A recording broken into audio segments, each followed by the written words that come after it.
Indumiso yama-24 Umhobe kaDavida.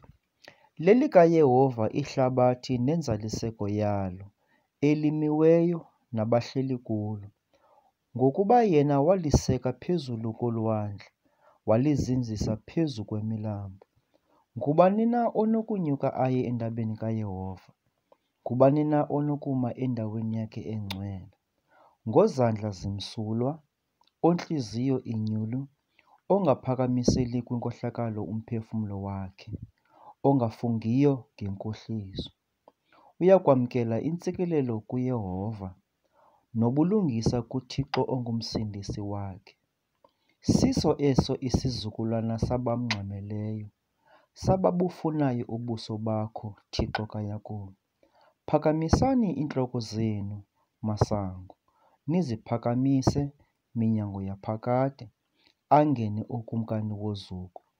Ngubani na ke lo kumkani wozuko?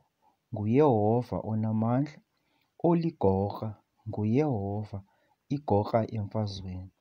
Phakamisani iintloko zenu, masango, niziphakamise, minyango yaphakade, angene lo kumkani wozuko. Ngubani na ke yena ukumkani wozuko? NguYehova wemikhosi, nguye lo kumkani wozuko.